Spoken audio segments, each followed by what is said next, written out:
ঘনিয়ে আসছে দুর্গাপূজা। প্রতিমা তৈরিতে ব্যস্ত সময় পার করছেন নোয়াখালীর শিল্পীরা। তবে এবার জেলায় বন্যার কারণে ভাটা পড়েছে পূজার আমেজে। এ নিয়ে জানাতে যুক্ত হচ্ছেন সহকর্মী মাওলা সুজন। সুজন, কেমন দেখছেন প্রতিমা শিল্পীদের ব্যস্ততা? নোয়াখালীতে এবার কতটি মণ্ডপে পূজা অনুষ্ঠিত হবে?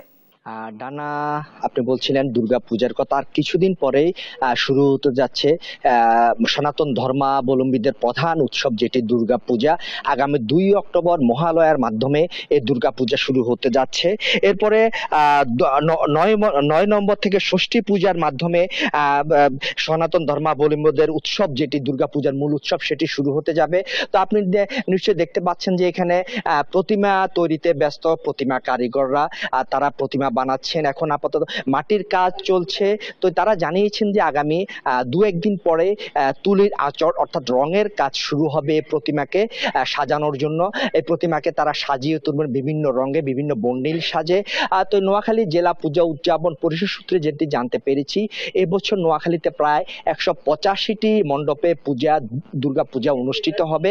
তবে একটি যে খবর আছে সেটি হচ্ছে যে এবছর স্মরণকালের ইতিহাসে নোয়াখালীতে বন্যার কারণে এই বছরের দুর্গা পূজাটা কিছুটা ম্লান বা কিছুটা ম্লান উৎসবের মতো বিরাজ করছে। অন্যান্য বছরের মতো দুর্গা পূজা যেভাবে উৎসব মুখর পরিবেশ এক সপ্তাহ থেকে বিরাজ করতো, এবার সেটি নেই বললেই চলে। বিভিন্ন মণ্ডপে বা বিভিন্ন জায়গায় এখনো পানি থাকা বা জলাবদ্ধতা থাকা আসলে এই উৎসবে কিছুটা ভাটা পড়েছে। তারপর দুর্গা পূজা পরিষদ জানিয়েছে যে তারা তাদের এই সনাতন ধর্মাবলম্বীর যে প্রধান যে উৎসব রয়েছে, এই উৎসবকে সফল ও সার্থক করার জন্য এবং উৎসব মুখর করার জন্য তারা আপ্রাণ চেষ্টা চালিয়ে যাচ্ছেন। তবে ধর্ম যার যার, উৎসব সবার, এইটাকে ধারণ করে তারা দুর্গাপূজাকে সফল করবেন। এ হচ্ছে দুর্গাপূজা নিয়ে নোয়াখালী থেকে সর্বশেষ। ডানা। সুজন, ধন্যবাদ আপনাকে। নোয়াখালী থেকে যুক্ত ছিলেন আমাদের সহকর্মী।